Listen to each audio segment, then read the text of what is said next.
on.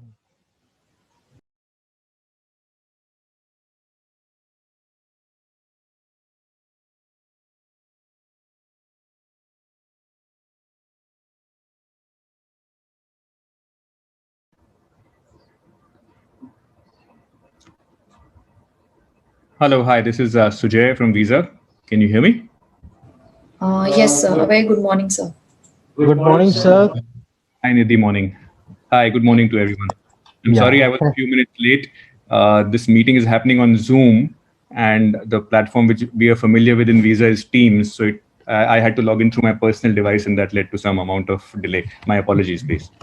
no worries, sir. No First of worries. all, thank you so much for your valuable time and giving us the opportunity to understand and learn from your vast experience and knowledge. Mr. Saxena, now you just made me feel very old by calling my experience very vast. Uh, but, uh, Sir, it's but sir, it's thank you so always much. learning, unlearning, and relearning, sir. So But thank you so much for your kind words, and thank you so much to the BIMTech community for having me. Uh, I think we have about 45 minutes, so I'm going to dive straight in. sure. Uh, Uma from my office would have shared some slides with you. Yeah, Uh, yeah. so Right, sir. if, just a couple of slides which I thought I would use as context setting and to talk through some of the views I had. But just for the group at large, right? I'm very keen to make this interactive, right? So while there will be some amount of gyan that I will give, but I would much rather, yeah, we keep interactive, because I'm sure that while I have vast experience, I'm also not as connected to the youth as I used to be. So I'm very, very happy to get learning from what the younger generation feels about leadership in these very, very bizarre times that we now live in. So Nidhi, if you could please put the first slide up, that would be great. Sure, sir. Let me just start the session.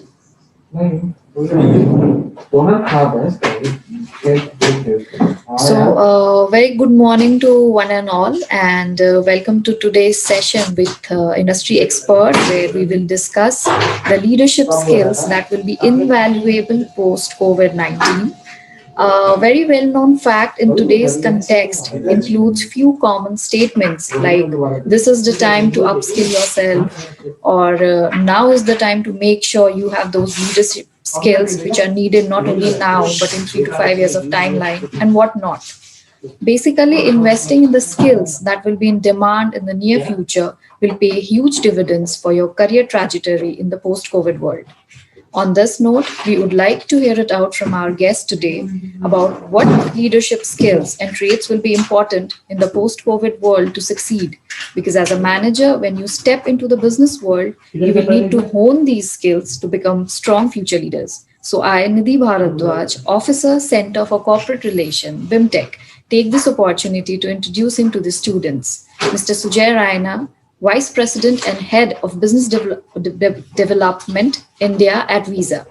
Sujay is Visa's Head of Business Development for India, a member of the leadership team in the region. He leads a team of professionals to align delivery of Visa's global capabilities with client priorities. In his role, Sujay's focus is on building a long term relationship with key decision makers within Visa's client, thus driving win win outcomes for both the clients and Visa. Sujay has over 20 plus years of experience in strategy and planning, business development, product development, and portfolio management across India and UAE. Prior to joining Visa, he has held several leadership positions, including heading the cards and payment business at Commercial Bank of Dubai, Senior Vice President and Business Manager Unsecured Lending at HDFC Bank, and Head of Strategy Retention, Channel Development and Training at Aegon Life. A PGDM in Marketing and Finance from Indian Institute of Management, Kolkata, and an alumnus of St. Stephen's College, Delhi, Sujay in his spare time pursues his love for traveling and is passionate about movies. We welcome you, sir, and it's a pleasure to have you with us today. So, over to you, sir. Thanks, Nidhi. That's quite a mouthful. Okay, right. So to cut a long story short, I'm Sujay. I've been working with Visa for about 7 months. Prior to that, I was in the UAE, in the Middle East, in Dubai for about 7.5 years. And before that, I've done stints with Citi and HDFC and Aegon Life in a variety of roles. mostly on the retail financial services side, lending, strategy, planning, product development, portfolio management, etc. So there is, I guess, some amount of experience that I've gleaned through these assignments and also through my international experience that I'd like to share with you today. But what we'd like to nuance that experience with is, of course, the current environment of COVID. So without further ado, the way I'd like to do this is that, as I said before, just a couple of slides, and then we can head off into a Q&A. So Nidhi, if I can just ask you to go to the second slide, please. Oops, the one after this. Yes. Okay. So before we dive into the meat of the discussion today, I have just two questions for this audience, and I'm not too familiar with how Zoom works, but I'm sure Nidhi will help. I need you to answer for me two questions. One is, forget about COVID, but in general, if I was to ask you to describe leadership in one word, could I get the audience to use the chat function, etc., to just write in one word what leadership means to you? Right. So that's question number one, and maybe we give people 30 seconds to answer that. Sure, sir.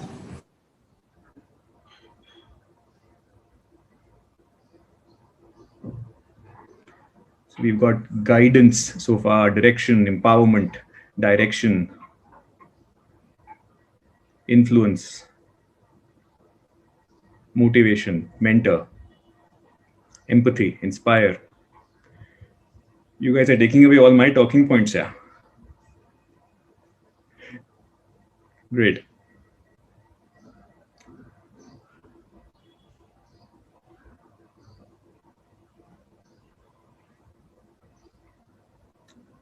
Okay.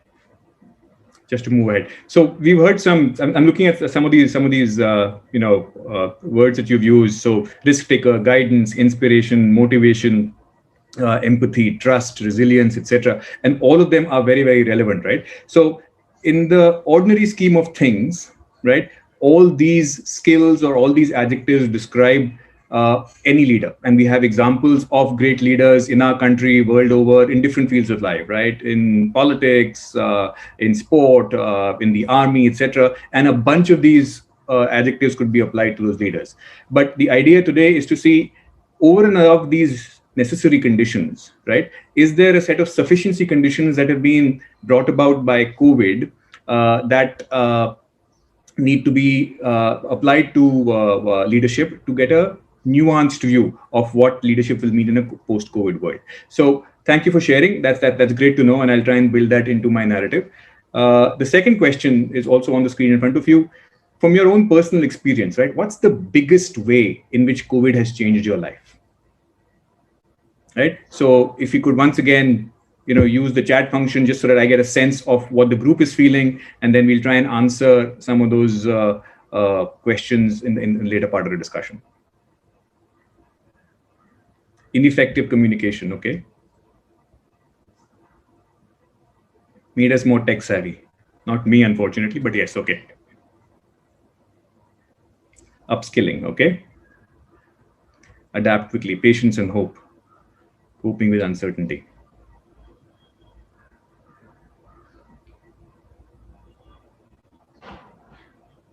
Agility, value of life. Cautious. More hygiene. Yes. Consistency. More cautious for health.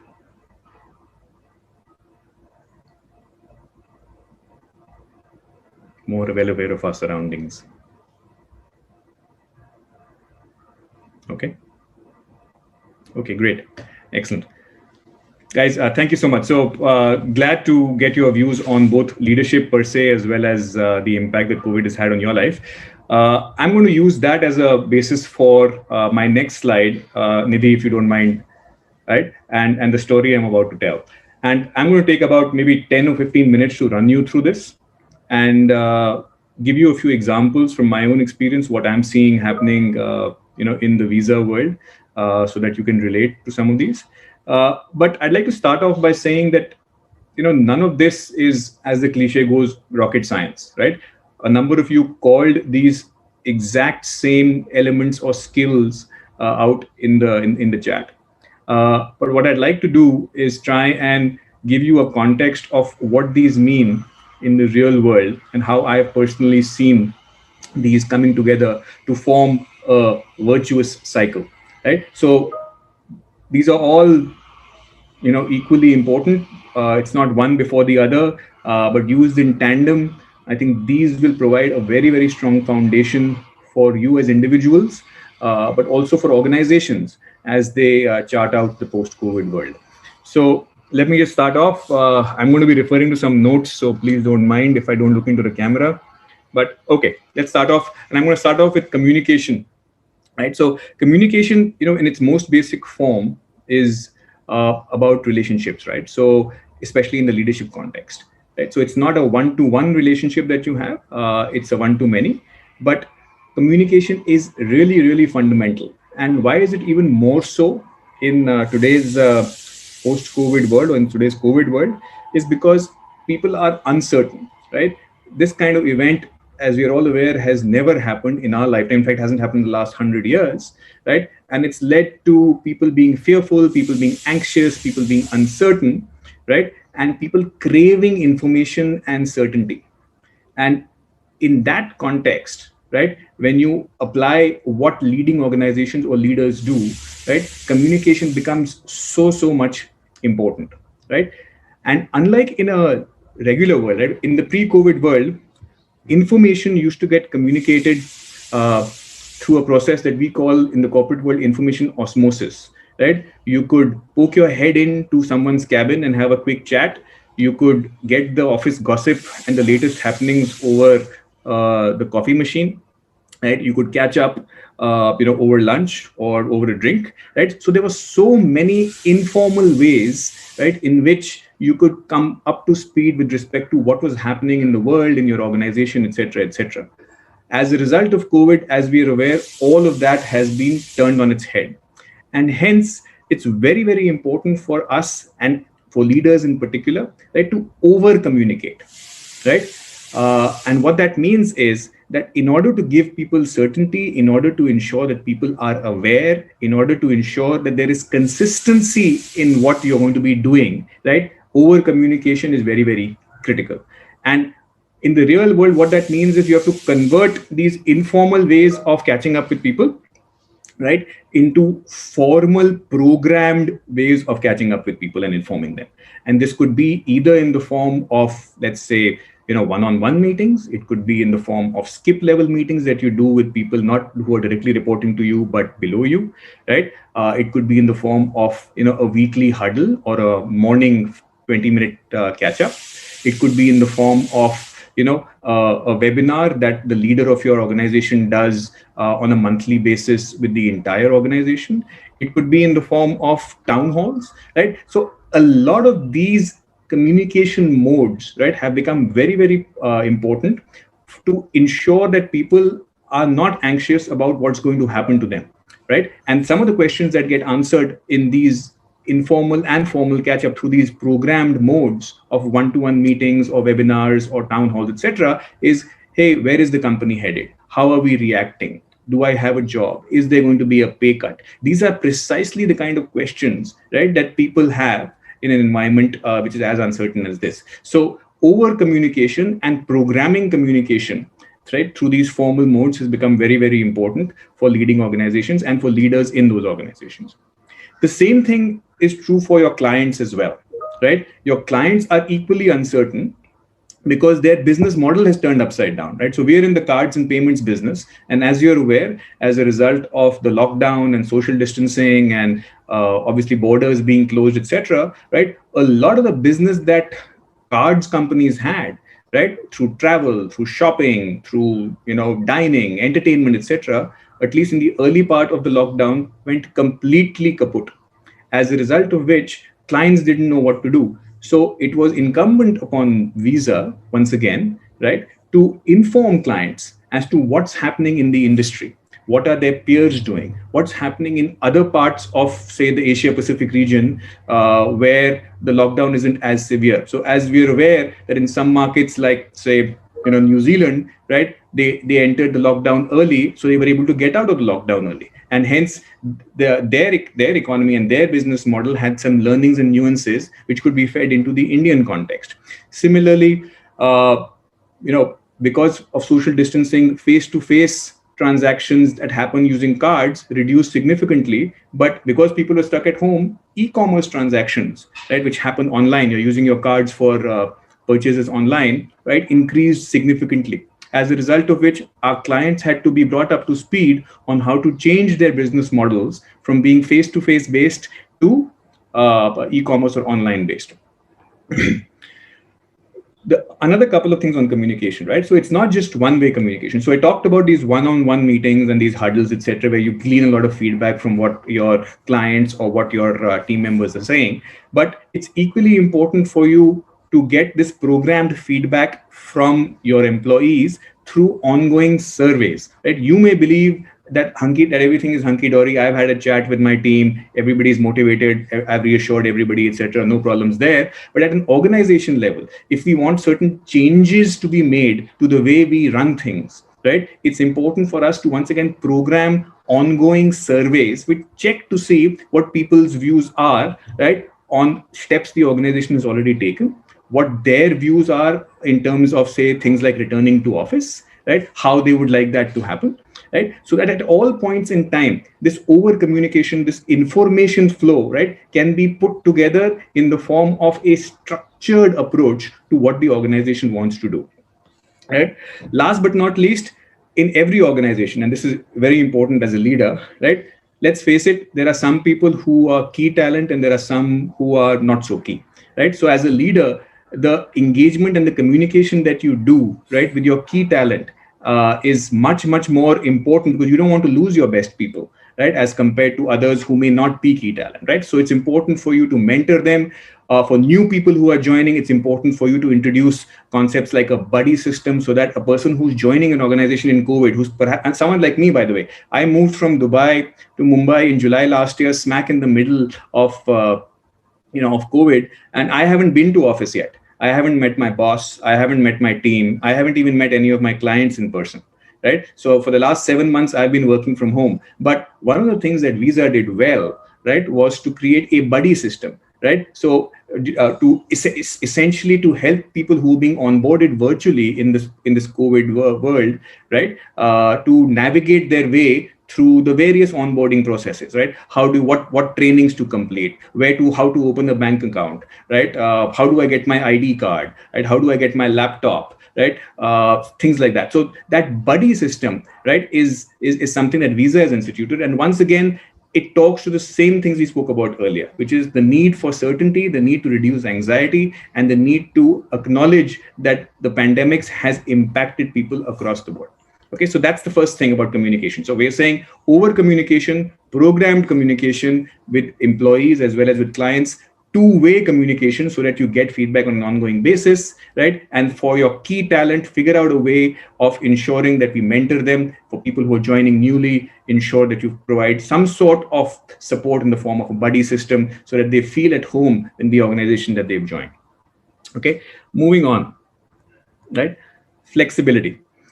Okay, needless to say, once again, the pandemic has impacted everybody across the board. And I think what leading organizations have done and what leaders in these organizations have done is firstly acknowledge that nobody has the answers, right? It's not something anybody has experienced before, right? It's not an earthquake, right, where you have disaster recovery and business continuity plans already in place. This is a pandemic that is applied, that's happened across the board, across the world, right, at the same time. And nobody knows how to deal with it. So people are feeling their way through. And this is true of organizations as well. You're taking decisions based on common sense, based on the information that you have available, right? And in a collaborative fashion, keeping your employees or at least the leadership team involved. And what good organizations are doing is that acknowledging the fact that not everything that they will put out in this time will be right. They will learn from their mistakes. And how will they learn from these mistakes? Going back to the previous point, through this programmed communication, this two-way communication. The important thing is that you have to be flexible enough to realize that you don't have all the answers, and that if you're doing something which hasn't worked, right, you need to change, right? So that as you emerge out of this post-COVID world, right, you're set for it. So let me give you an example, right? So initially in COVID, what happened was, and that's true of Visa as well, right? A lot of what we were doing in the physical world, we were cutting and pasting into the virtual world. So for example, in the physical world, yes, you have meetings. So yes, in the virtual world also, we have to have a meeting for everything. In the physical world, right, you have to necessarily, go and meet your clients especially in a business development function. You have to wine and dine, etc. So yes, I must do so many meetings with my clients every day. Even if there's nothing to talk about, right, I must do it because that's the way we need to stay in touch. But slowly and surely, what we've realized is that that's not necessarily so. You don't need to cut and paste what happened in the physical world into the online world. You have to be smart about it. So stuff which can be done through email, let it happen through email. Right? If a contract needs to be signed, you don't need to send someone physically. In fact, you can't send someone physically. So how do we use digital contracts to seal deals? Right? If you want to do a meeting, can we send a pre-read, right, to the concerned counterparty so that they can go through the documents? So it doesn't need to be a 1 hour meeting. It can be a 15, 20 or 30-minute meeting, right? So some of these cute things, some of these things which have been brought into our lives as a result of COVID is how we need to be flexible in terms of adapting. There is also a need for us to realize that work as we know it has changed. And I think all of you, when you enter the workforce in the next few months or years, right, you'll realize that a lot of organizations, especially leading ones, are already planning for a hybrid working model, where depending on the role that you do, right, depending on whether you're in a client-facing role, whether you're in a back office role, or whether you're in a middle office role, etc., you don't really need to come to a physical office. You can work from home. So a lot of organizations are thinking of a hybrid working model, right? You work 2 days from home, 3 days at work. You get called into meetings only on a need basis. You don't really need to be physically present. Number one.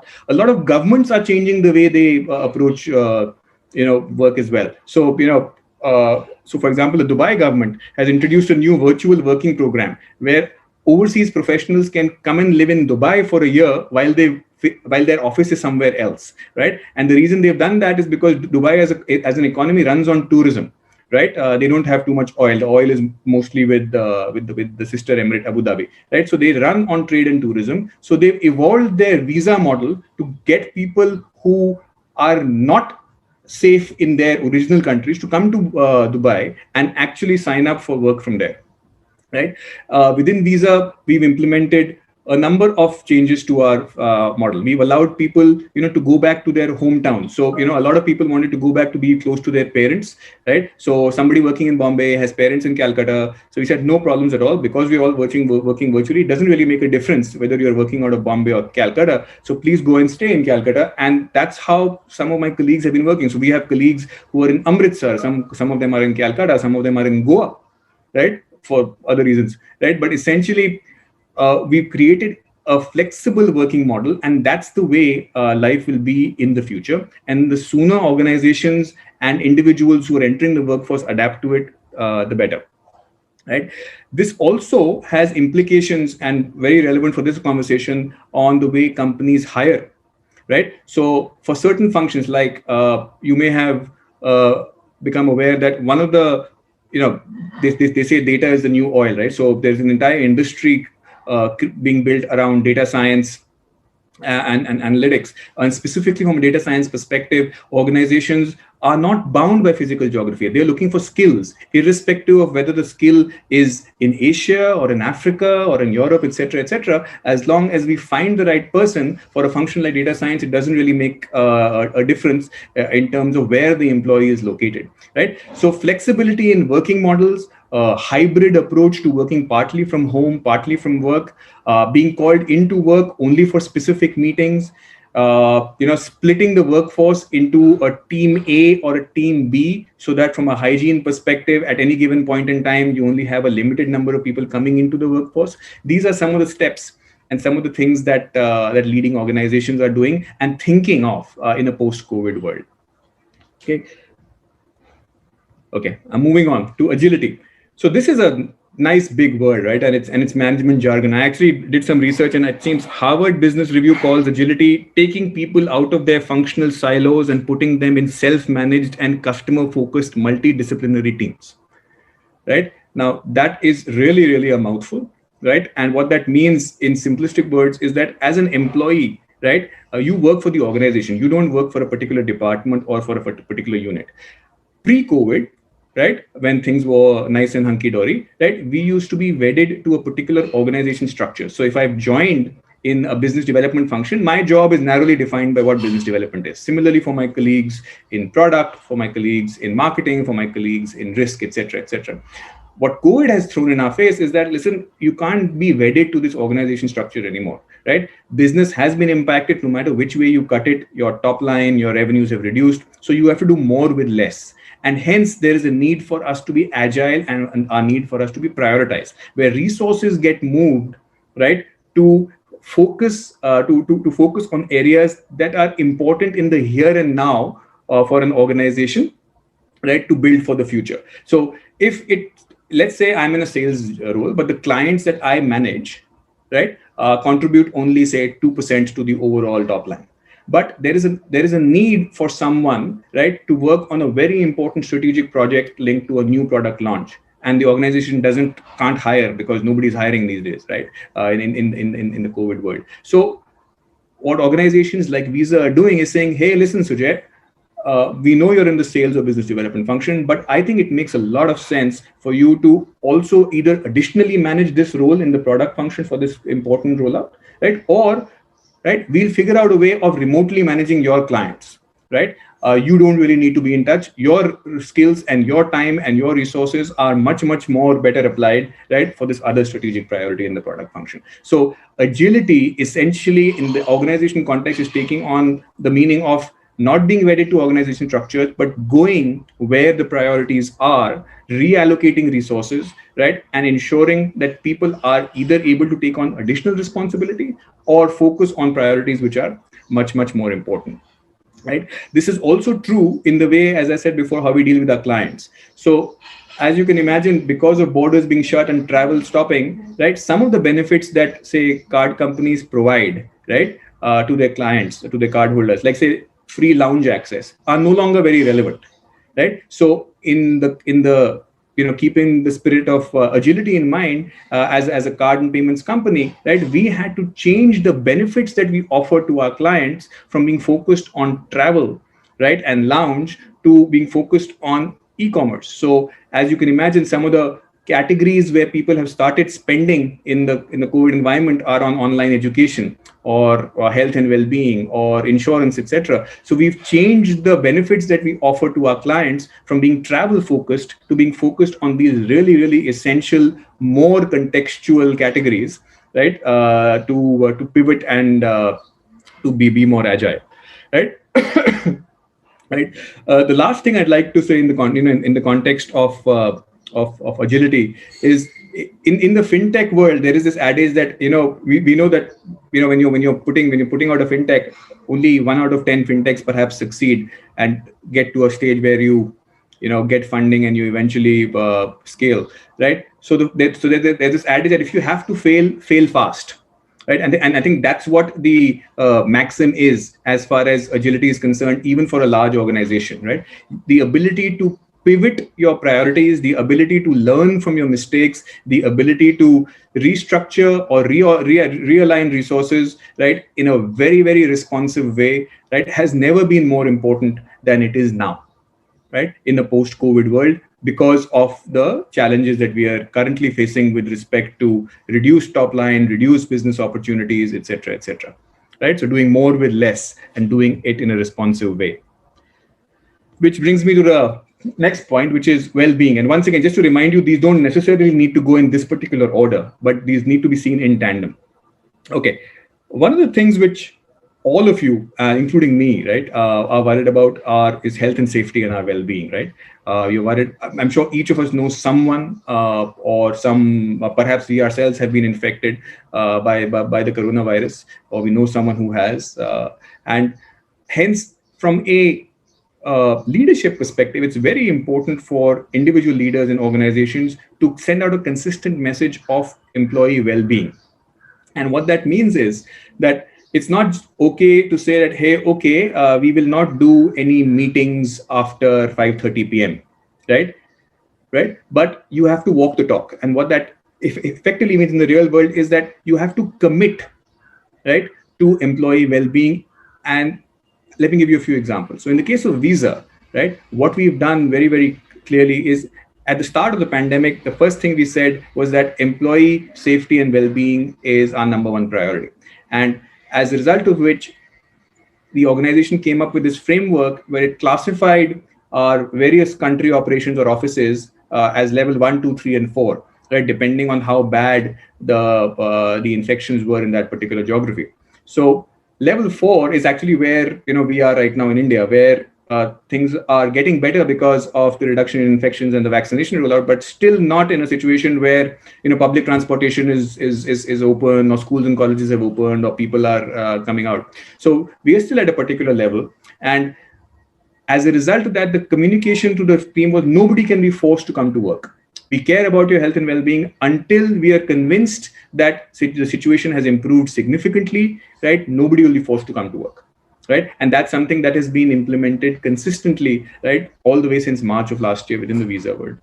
The other things that organizations are doing, and once again from the Visa context, is essentially putting out certain hours on a particular day as silent hours, right? What a silent hours means, say between 12:30 and 2:30, right? There is no need for you to do any meetings. In fact, we actively discourage meetings or even email sending in those particular periods. Why is that?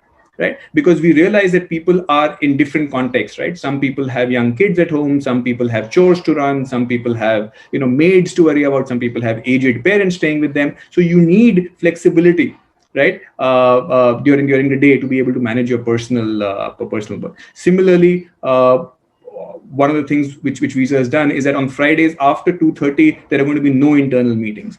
That is to allow people and employees to catch up on email, right, to plan for the next week, right, to do some client conversation which they haven't been able to because of the many meetings that are that are happening internally, right? So these are some of the things that are becoming important, and how organizations are reacting to this concept of well-being. Other things that are happening, right?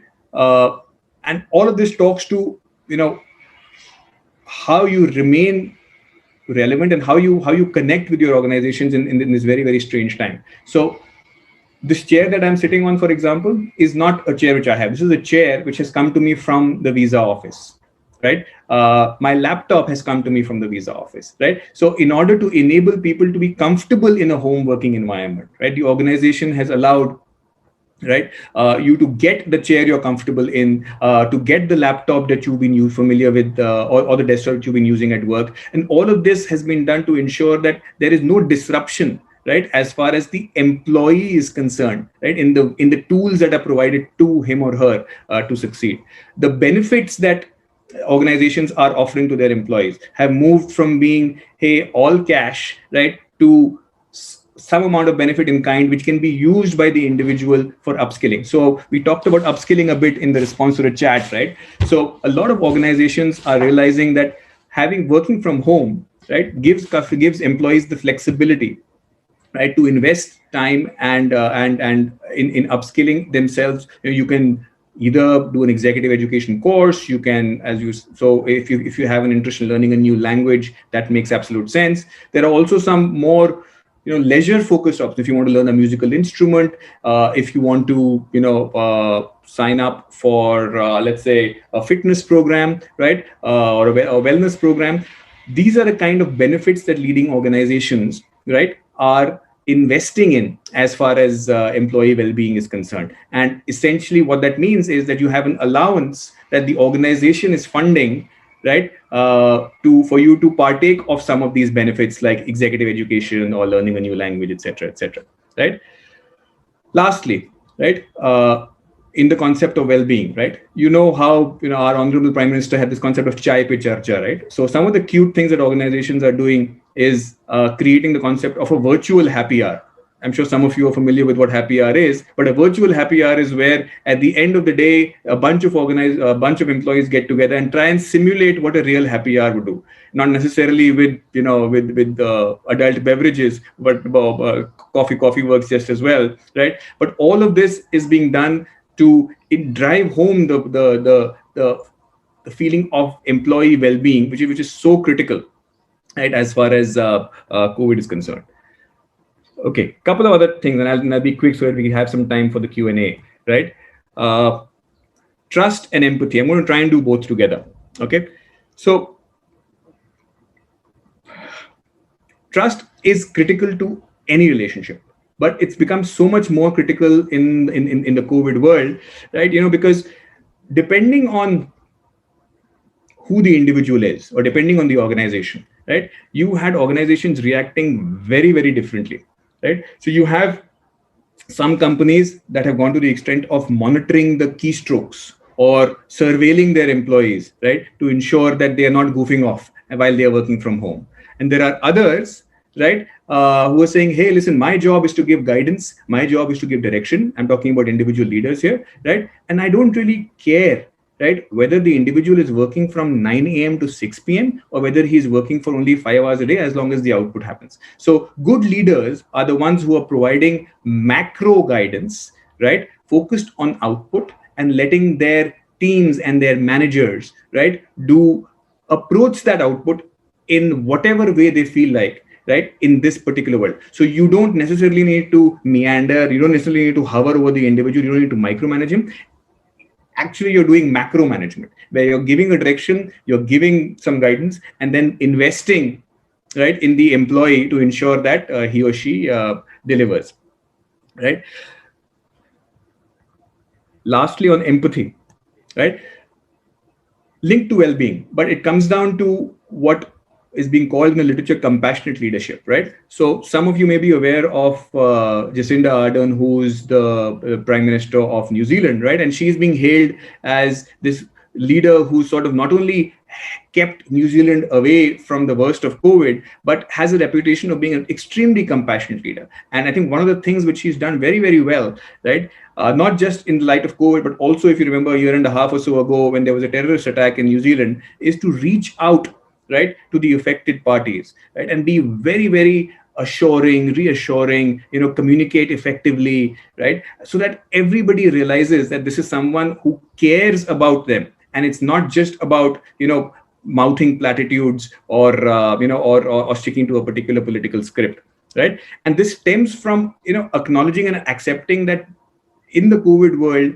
the context has changed completely. With people working from home, there are so many pressures on all of us, right? If we don't empathize with the situation that with the situation that people find themselves in, right, the decisions that we make will be very cookie cutter and will not be conditioned, right, to the situation that we find ourselves in, right? There's also been, I guess, examples of organizations that have taken a very, very short-term view of this entire situation and displayed anything but empathy. So while on the one hand, we've had organizations that have said, we will not do any pay cuts, we will not sack any employees, etc., etc. On the other, you had organizations that have taken a short-term route to reduce expenses, protect their margins, etc., and gotten rid of people. There are examples of organizations, who invited their employees onto a virtual call like this, and then there was a disembodied voice saying, sorry, you've been let go, please don't show up to work from tomorrow, right? Now, that's such a short-term way of thinking and completely goes against, right, what you would do even in a pre-COVID world, but definitely now, right? Imagine such an organization that has, treated its people this way, right? Would it ever be a top employer in the post-COVID world? Would people ever want to work for it? And even for the people who don't get laid off, will they not be suffering from survivor's guilt or anxiety that, aaj uski bari hai, meri bari kab aayegi, right? So it's very, very important as a leader, right, and for leading organizations, for us to display empathy, right, and compassion in the way we are leading, right, and think long term, because the post-COVID world is going to be extremely, extremely different from what we are used to.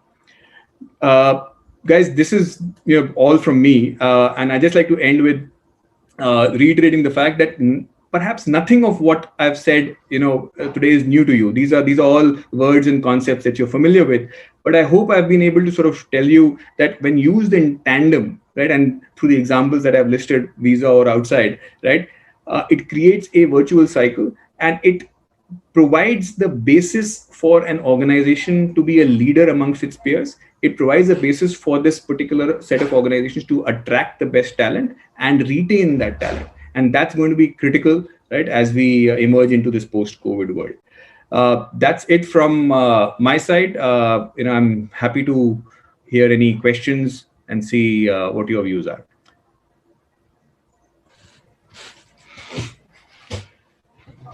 Nidhi, will you help moderate?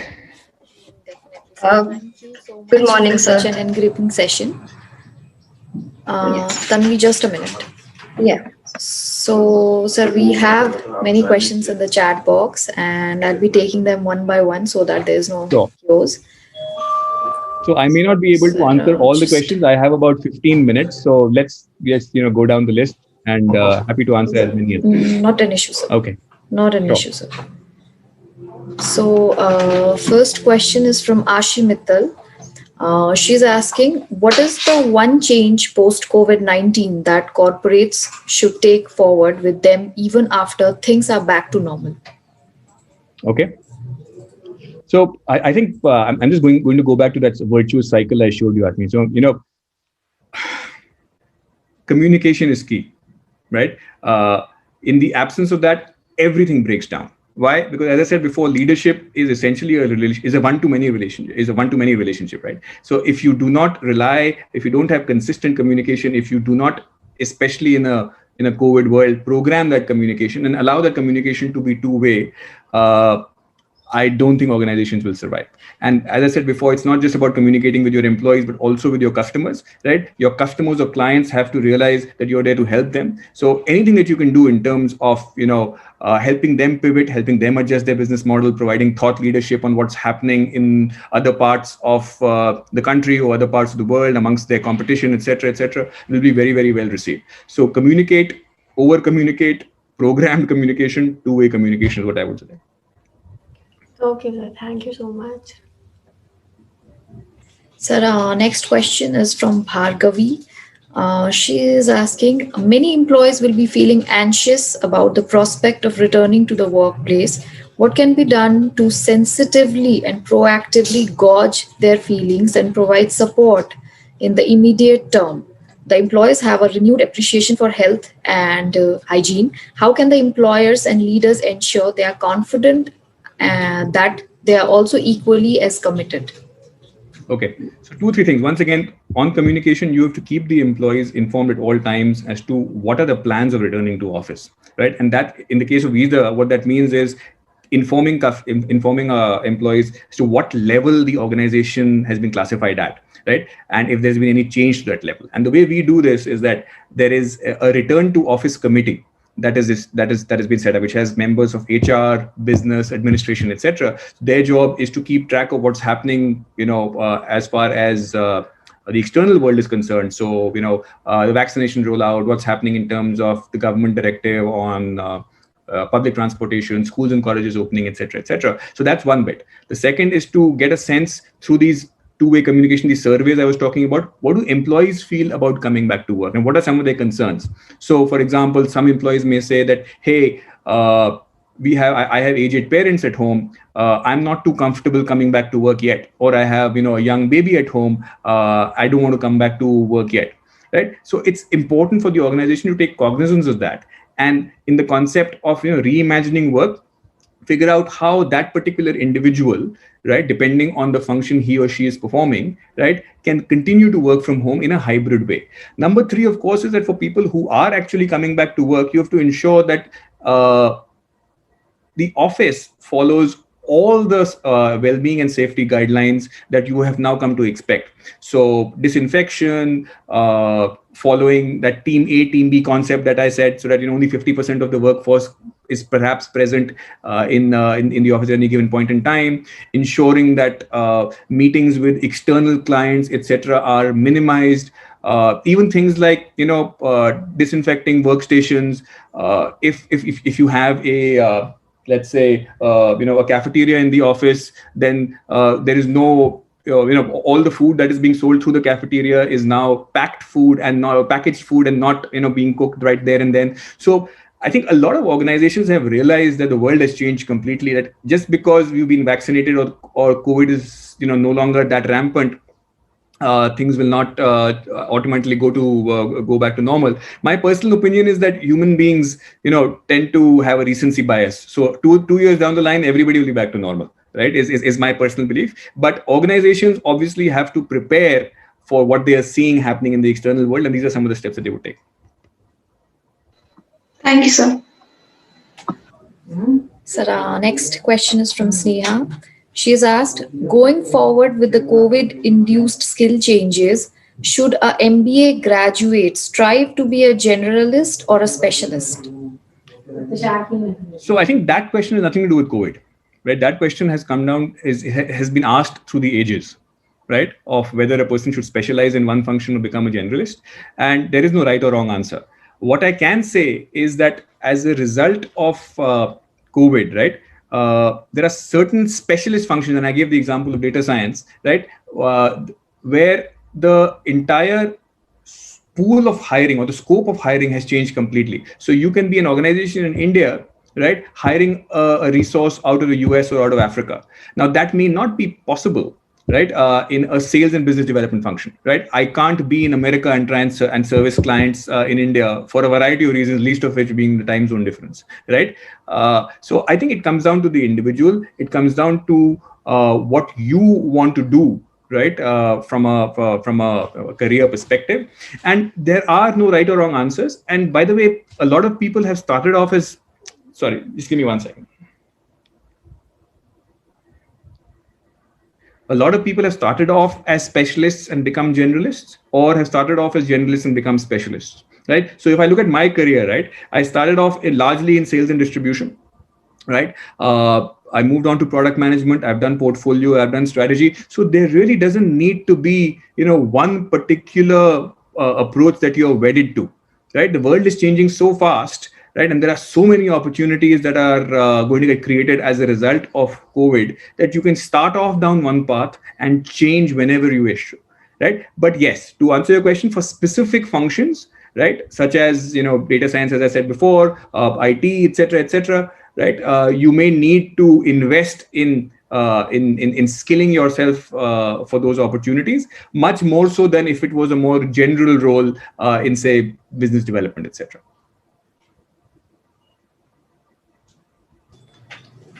Sir, we'll be taking the last question. It's from Tanvi. She's asked, technical skills like Excel presentations have always been important. However, previously, most was done face-to-face. Do you think these technical skills will be an essential part of someone's leadership skills too? Yes, and I'll tell you why, right? We talked about communication, and I know I've been droning on and on about communication, but effectively, if you're unable to communicate, you can't get your point across. You may be the smartest person on earth, right? You may have the greatest content, but if you can't put your point across or articulate it, unfortunately, very often the party you're speaking to may not get the picture. So once again, not related to COVID, but what I would say is that whether it is, presentation skills or Excel skills or other technical skills, right? All of those remain as important. What is becoming very, very important is, training yourself on how to communicate with clients through platforms such as these, right? It's very different, to do a presentation in a room, in a conference room where, because you can see the reactions to your people, to your presentation, you can gauge nuances from body language, right? You can adapt your presentation. Here, I'm talking to 20 of you, right? And thankfully, most of you have your video on. But in today's world, a lot of people, because of network issues or because, hey, I'm in my bathrobe, I don't want to show my face, right? Don't put their videos on. So I have no way of how to gauge how that individual is reacting, right? So yes, I think it's a good point. You will need to sort of condition yourself to presenting more and more in this virtual world, which means that you need to familiarize yourself with technology. So learning for me from this session is that I have to familiarize myself with Zoom. But if it's Zoom or WebEx or Teams or whatever it is, please do up your technical skill quotient on each of these platforms, because each of them has certain nuances. Figure out the various tools that are available, whether it's chat or sharing screen or recording, etc., right, to get feedback as opposed to getting feedback in the physical world. But once again, the need for communication and articulation remains more or less the same. That's it, sir. So may I request Ms. Tanvi Kapila to give the vote of thanks? Hey, Nidhi, I can take a few more questions. I have time to 12, yeah. So, Great. I'm enjoying this as much as I hope you are, but so I can take a few more questions. Sure, sir. So next question is from Arnav. He has asked, a lot of shoppers and local stores have gone online and accepted digital and contactless transactions due to constraint of COVID-19. What can be done to retain these consumer behavior as the situation is coming back to normal and some consumers might want to go back to previous needs? Okay, so Arnav, great. Are you applying to visa soon? No, but that's a very, very relevant question, right? And it talks to my earlier point on agility. So one of the things which everybody in the ecosystem has had to do is to figure out how to deal with COVID, right? So a lot of small merchants, kirana stores, etc., who were earlier accepting only cash, right, have pivoted to accepting digital payments. But the good thing is that this journey had already begun after demonetization in end 2016, right? So a lot of them had moved to accepting payments through Paytm and PhonePe, etc., etc. So they were becoming familiar with digital payments already. I think what's happened is that because of the lockdown and the face-to-face restrictions, a lot of the slightly larger merchants have had to create an online business model, and that's where entities like Visa and some of the banks or acquirers or payment aggregators we work with have stepped in. That how do we take a business model which was largely physical in nature, right, and create a website for that particular merchant, create the necessary widgets or menus of the products that he or she sells, give them a way of accepting payments digitally, ensuring that they understand the risks of accepting such payments and what their liabilities are. So a lot of work is happening to convert these offline merchants to online. But even for offline merchants, a lot of investment is being done by all parties in the ecosystem to make it easier for them to accept digital payments. So one of the most recent technologies that is getting rolled out is called tap to phone, where instead of having that bulky point of sale machine, right, on an Android device, you can download a software and you can start accepting payments as a merchant or a shopkeeper on that Android device. So a customer will come with his or her phone or contactless card, and you can accept that payment on your Android phone without necessarily needing to invest in a separate point of sale machine. Now, when it comes to what's going to happen post-COVID, I think some of these things are here to stay, right? So this move from offline to e-commerce, we are seeing it's a secular shift from a 40% face-to-face and 40% e-com and 60% face-to-face mix. It's become more or less 50-50, right? A lot of new categories, as I was saying earlier, online education, gaming, health, insurance are becoming very, very relevant, and most of these lend themselves to online payments. And hence, that trend is not going to change. To prevent people from going back to cash, I think there are a variety of options available today, right? From UPI, which is a very, very, I'm sure most of you use it, right? A very, very simple system of payments, right? To cards where you get everything from reward points to cashback, etc., when you use your cards. So this is a move in the right direction, both from the issuance side as well as from creating the right acceptance infrastructure side. I don't think it's going to turn the other way. So next question is from Gautam Bhutani. He is saying, as we know that human connect is an important ingredient to the business, and due to COVID scenario, we are losing on that side as well. How is Visa tackling that issue?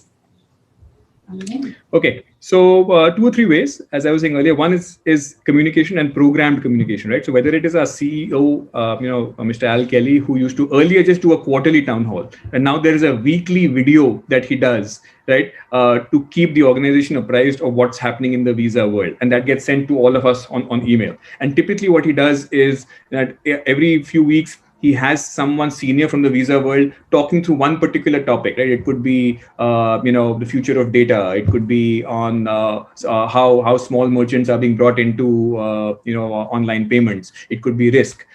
He's also uses those forums, right, to ask individuals such as me or people in the organization. There are about 20,000 people that Visa employs across the world, right, to pose questions to him, which he answers in real time. So that's one, right? Similarly, at a local level, there are these webinars and town halls that happen once a month. We are all, as a leadership team, being guided by the messaging that's coming from the Visa global teams and the Visa country leadership team in terms of not just what's happening in business, but also from a health and well-being perspective. And the way we implement that is through one-on-one meetings, through huddles, through skip level meetings. So I make it a point, for example, to have a catch up, not just with my direct reports, but I have about 10 people who are in the next level, right? So it's important for me to catch up with them one-on-one as well as through team meetings. So, and lastly, the human connect is established through, as I said before, two-way communication. So there are these surveys that happen on an ongoing basis, right, to get feedback straight from the horse's mouth, so that Visa can tweak its approach to business and how it responds to employee well-being during COVID. So that would be some of the tools that we use. Thank you, sir. It's great. Sir, our next question is from Ms. Preksha Sharma. She has asked, the world has shifted from being internet-driven to being more data-driven.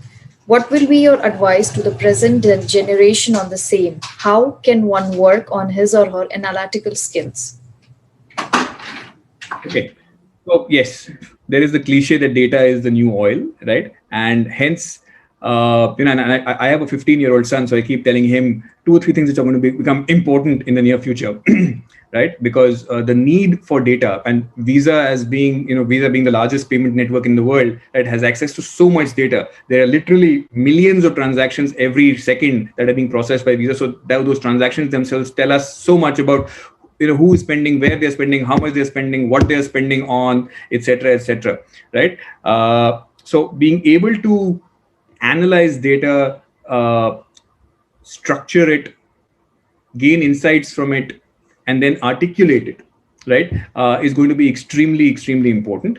Not everybody needs to be a data scientist, but the need to be able to, up your game in terms of analyzing and getting the insights from data is very, very important. It's going to become the basis of everything that happens, right, in the world going forward, right? Whether you are, and irrespective of whether you're in advertising or whether you're in, IT, or whether you're in sales or whether you're in product development, etc., right? The need for data, right, and being able to analyze, connect the dots, and use that as the basis of making your argument has never been stronger, right? So yeah, I would suggest that irrespective of what type of role you're doing or what you're specializing in, whether it's marketing or finance, etc., right, your ability to analyze data is going to be paramount as you go forward. Thank you, sir. Sir, should I go ahead with the questions? One more maybe, and then Okay. I have to sort of move on. So the last question is from Tanvi. She has asked, do you think that post-COVID, especially now that the models are changing to hybrid, this will help businesses cut down on costs? However, since a person is working from home where there's more distractions, it can hamper their work. How can we as employees and individuals manage this? Okay, so 2 or 3 things, right? So there is no such thing as a free lunch, right? So let's look at it this way, right? By not going to work, right? Let's take Visa's example, right? Visa is not paying the electricity bill, not paying the utility bill, not having to provide staff lunches, etc., So that's a reduction in cost, correct? So Visa benefits, as it were, from a pure financial perspective, right? But if you take a bigger picture, right? Let's say companies or firms that are in the commercial real estate business are going bankrupt, right? Because nobody's taking up office space anymore, right? And hence, as a result of that, their fortunes are dwindling. So there are always 2 sides to every coin. That's my first answer. So there's no such thing as a free lunch, right? So if you're benefiting, somebody else, unfortunately, is not, right? Having said which, the fact that this hybrid model is here to stay is a given. Most organizations have already accepted it, and hence we are trying to make the best of it. So when you're at home, some of the things which I do and which you probably will also do or will need to do when you go to work is, firstly, there should be a designated work area, right? hope preferably in a separate room, right, where distractions are limited, right? Then you need to really invest in proper network connectivity, because the one thing which will definitely impact your productivity is if your internet keeps failing and you can't do these meetings, or you can't, send emails, etc., etc. to you. As far as distractions are concerned, you can't wish them away, whether it's kids, whether it's maids, whether it's aged parents, etc. You have to ensure that you balance work and life, and which is why, as I said, leading organizations are approaching it from a well-being perspective, right, and prescribing certain hours in the day where the organization is actually on the record to say, please don't send emails, please don't do meetings. Similarly, as I said, for Visa, every Friday, the second half of the day is kept aside for the employee's own personal, me time, right? You don't really need to engage. And that comes from the perspective of acknowledging, being empathetic and realizing that people's contexts are different, right? And hence, you need to take this very, very balanced approach even to the hybrid working model. Thank you, sir. So, okay, sir. Tanvi, please go ahead. Right. Good afternoon, everyone. I would like to first start off by thanking Sir for being present in today's session, and everyone else for being so enthusiastic. We feel very honored for the opportunity to propose the vote of thanks for this experience. On behalf of Birla Institute of Management Technology and our director, Dr. Chaturvedi, we would like to convey our deep regards to Mr. Sujai Raina for taking time out of his busy schedule and investing time in today's session for us. It has been a very humbling, informative, and interactive session. Last but not the least, we would also like to thank our colleagues for their enthusiastic presence and making this more interactive and energetic. And we certainly hope that you do come back for more of these sessions for us. Thank you. Well, thank you so much, Tanvi. And I actually enjoyed myself thoroughly. It's been a while since I engaged with the youth, so it's always good to know. I hope I was able to add some value. I know you guys have been very, passionate and enthusiastic, and thank you so much for making it interactive. It's always best that way. But I wish you all the best. Do very, very well. Stay safe, and take care. Thank you, sir. Thank you so much, sir. Thank you so much, Thank sir. you so much, sir. Bye. Thank you, sir. Bye. Thank you, sir. Thank you, sir. Thank you, sir.